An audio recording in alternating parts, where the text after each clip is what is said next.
Hi artists! So today we're going to be working with, what's this? It's rocks? No, they're too squishy and soft. Oh, is it clay? It must be, oh that's right. I'll be teaching you about clay and pinch pots today. Oof, this clay is heavy. Oh gosh, Ms. G struggling.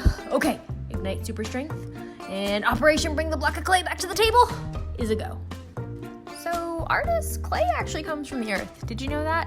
It's made from minerals and forms where rocks are in contact with water, air, or steam. Do you have any idea how I'm going to take this big brick of clay and cut it into smaller pieces? Oh, that's right. I can use this tool. It's called a wire cutter.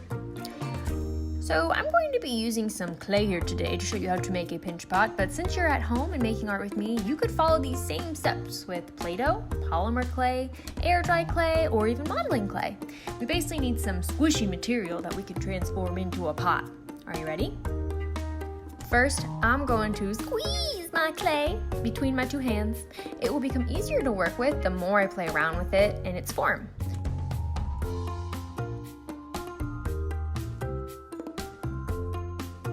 Next, I'll begin to roll it into a ball. I can either roll it into a ball on my table by moving it in a circular motion,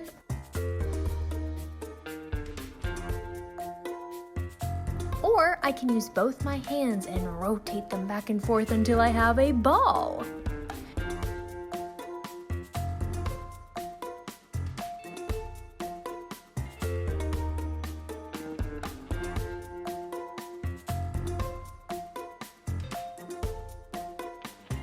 Once you have a ball in your clay that you have at home, you'll need to use your thumb. You'll want to stick your thumb in the middle of your ball to create a hole. Be careful not to go all the way to the bottom of your ball though. Next, you'll be using your crab pincers. Okay, I mean your pointer finger and your thumb, and you'll be sticking your finger inside of the hole you made to push your hole and the outside of your pot towards each other. It's like you're pinching them together. And we want to do this all the way around our pot so that we make our hole in the middle larger and eventually wind up with a pot. See? We pinch to make a pot, a pinch pot.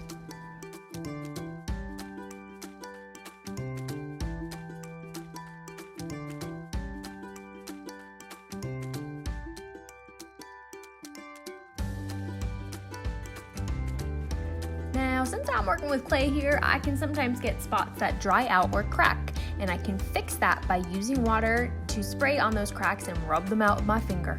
I can also go around and smooth out the sides of my pot this way too. Now, with the clay you have at home, you likely won't need to use water to fix those cracks, but check to make sure that your pot has a good shape.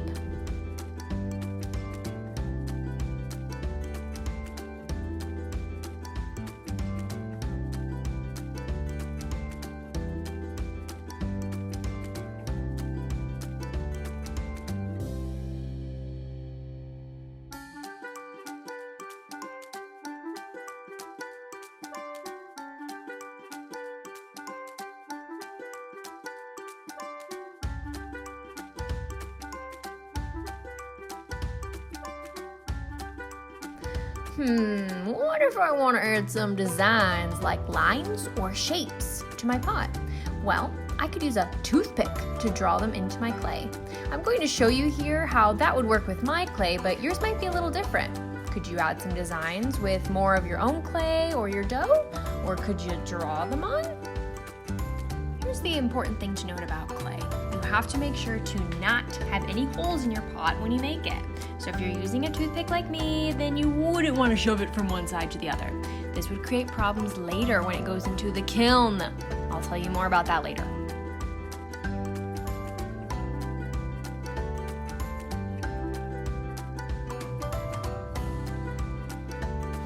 So a little birdie told me that you all are learning in class about how pots were used by Native Americans to bring food and water for the first Thanksgiving.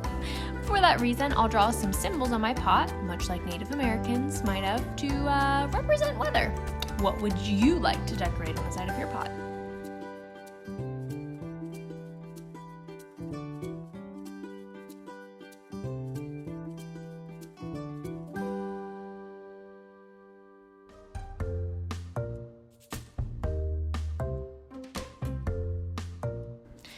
let me share with you all about the process of clay.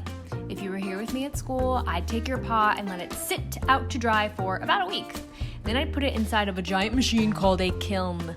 A kiln is basically a big oven to bake and dry the clay to turn it into a hardened piece. When clay comes out of the kiln, it's no longer gray, it's white. So, how do I make it all prettyful with colors?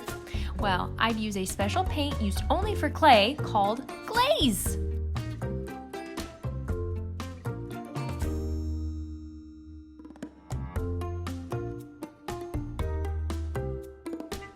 I can apply it with a paintbrush. After you add your paint onto your pot, it goes back into the kiln.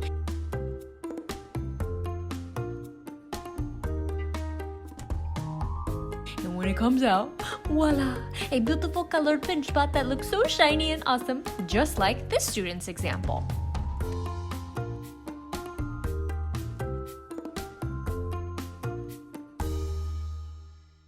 Well, artists, I hope you enjoyed learning all about clay today and that you enjoyed creating your own pinch pot with the materials that you have at home. I can't wait to see them.